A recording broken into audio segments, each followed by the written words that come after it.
আসসালামু আলাইকুম, কেমন আছেন সবাই? আশা করি ভালো আছেন। তো এটা যে দেখতে পাচ্ছেন এটা হলো কচুর ফুল। আজকে আমি রান্না করব কচুর ফুল। তো কচুর ফুলটা আমি কেটে নেব। এভাবে করে কেটে নিতে হবে। এটার ভিতরে একটা ফুল আছে, এই যে দেখতেই পাচ্ছেন, এই ফুলটা নেওয়া যাবে না। এই ফুলটা নিলে গলা চুলকাবে। তো এটা আমি ফেলে দেব। আর এইগুলো আমি ছোট ছোট করে কেটে নেব। আর এর যে একটা ডগা আছে, এই যে দেখতে পাচ্ছেন, ওটা আসলে আমি কেটে নিছি অফ ক্যামেরায়, ওটা আমি দেখাই নাই। ভাবছিলাম ওটা নেব না, পরে চিন্তা করলাম যে নিয়ে নেই এটাও। পরে ওটাও আমি কেটে নিয়েছিলাম, কেটে আলাদা করে সিদ্ধ করে নিয়েছিলাম। ভাবছিলাম যে ওটা মনে হয় এর সাথে সিদ্ধ হবে না, পরে দেখলাম যে না, এটা অনেক ভালো সিদ্ধ হয়ে গেছে। তো ফুলটা আমি আলাদা সিদ্ধ করছি আর ওই ডগাটা আমি আলাদা সিদ্ধ করছি। তো এখানে আমি ধুয়ে পরিষ্কার করে নিয়েছি। এখন আমি একটু পানি দিয়ে, একটু হলুদের গুঁড়া, একটু লবণ দিয়া আমি এটা সিদ্ধ করে নেব।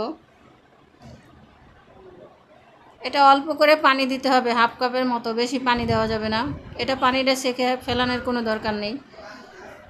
তো এখন আমার এটা সিদ্ধ হয়ে গেছে। আমি একটু খুরসানের মাথা দিয়ে আমি একটু ভালো করে একটু চেপে চেপে এটা নরম করে নেব। একদম পানিটা শুকিয়ে ফেলবো। আর যে আমি ডোগাটা যে সিদ্ধ করছিলাম আলাদা করে অফ ক্যামেরায়, সেটাও আমি এখন এটার ভিতরে দিয়ে দেবো। দিয়ে নেড়ে চেড়ে এটা মিশিয়ে নেব।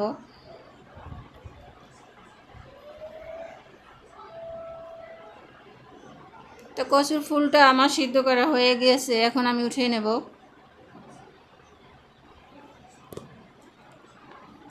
একদমই পানি রাখা যাবে না, আর এটার ভিতরে কোনো পানি দিয়েও রান্না করা যাবে না। এটা একদম শুকনো শুকনো করে রান্না করতে হবে।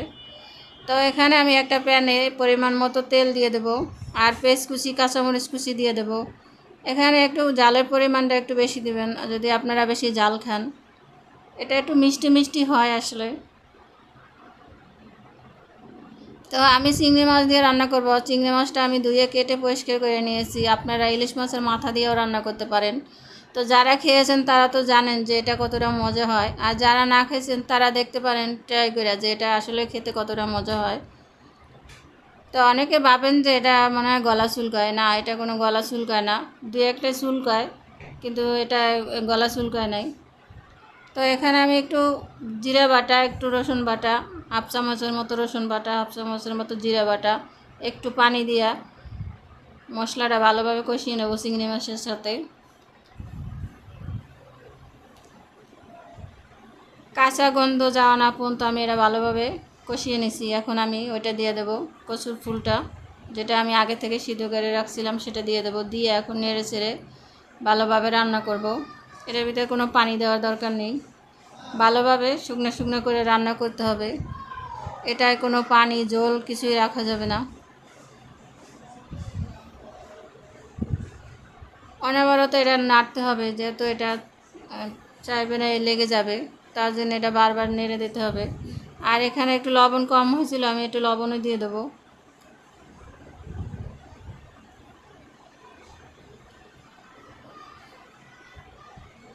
এটার থেকে যতটা একদম মানে তেল ছেড়ে দেবে সেই পর্যন্ত এটা রান্না করতে হবে। আর আমার ভিডিওগুলি যদি আপনাদের কাছে ভালো লাগে, লাইক কমেন্ট শেয়ার করবেন, আর নতুন হলে সাবস্ক্রাইব করে চ্যানেলের পাশে থাকবেন। তো এভাবে করে রান্না করতে হবে। আসসালামু আলাইকুম, ভালো থাকবেন, সুস্থ